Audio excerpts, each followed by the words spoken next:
CNN's star anchor Jake Tapper wrote a book titled The Devil May Dance, referred to as original sin in the text, which revealed a series of shocking claims. One of the revelations concerns President Biden's daily schedule. Reportedly, he doesn't fully wake up until after 12:15 p.m., works for only about half an hour, then has some presidential time in the afternoon, a period that includes both work and rest, but is said to consist mostly of rest. In total, the book alleges Biden works only 45 minutes per day as president. What does that imply? It suggests he might be the laziest president in human history, comparable to a patient in a nursing home. This has caused an uproar in Congress. Lawmakers are calling for further investigation into White House staff, Democratic Party leaders, media cover-ups, and even the president's doctors. Especially notable are audio recordings from special counsel Robert Hur's investigation into Biden's handling of classified documents. In these recordings, Biden is reportedly incoherent, off-topic, mumbling, and unable to remember times, places, or names, raising serious concerns about his cognitive abilities. Some claim he may not even recognize his own family. At a recent Democratic fundraiser hosted by major donor and Hollywood actor George Clooney, Biden allegedly failed to recognize Clooney, something that was not merely a joke, but seen as a national tragedy. Americans, it said, have been deceived, putting their fate in the hands of someone who is no longer capable. The implications are frightening, and the alleged cover-up by the Democratic Party is seen as staggering. It is known now that anyone who hopes for a better future for America is labeled a Trump supporter, Trumpist, while those who exploit the system and take handouts are Trump haters. That's the fundamental distinction being made.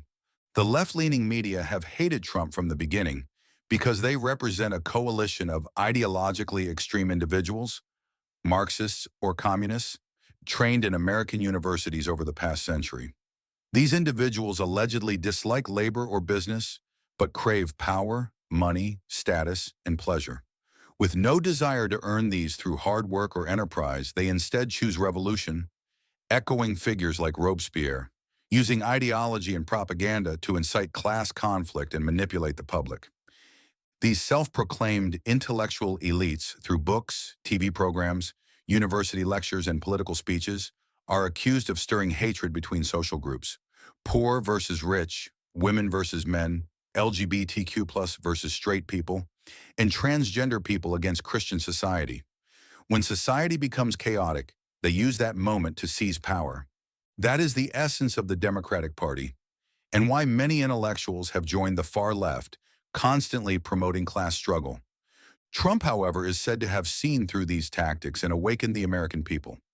Many Americans now reject leftist narratives and are rising up in opposition, which is why the left-wing media despise Trump. Today, the hostility is no longer just verbal or ideological. The text alleges that even physical actions are being taken. For example, former FBI director allegedly called for Trump's assassination, an example of how leftist media and the so-called deep state are colluding in an all-out assault on Trump. The elites within the Democratic Party, along with far-left elements embedded in intelligence, judicial, and military institutions, the so-called deep state, are taking or planning extreme measures. Attempts to assassinate Trump, weaponizing the justice system to try and imprison him for 300 years, and other efforts are described as part of a broader conspiracy. It seems that the U.S. is facing an unprecedented civil war, one more serious than the Civil War of the 1860s. The conflict between the two sides has reached a level of hostility in depth beyond historical precedent. Democratic elites are accused of exploiting taxpayer money and national debt to enrich themselves under the banners of globalization, green energy, DEI, diversity, equity, inclusion, and foreign NGO aid.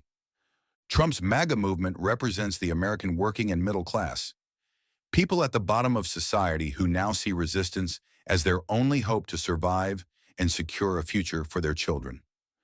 This is why the Democratic-appointed judges are launching a judicial coup, trying to override presidential authority and destroy the separation of powers.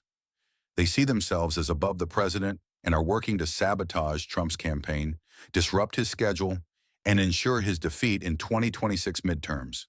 The ultimate goal, the article claims, is to impeach Trump again, imprison him, and destroy the American revival movement, plunging the country into permanent darkness.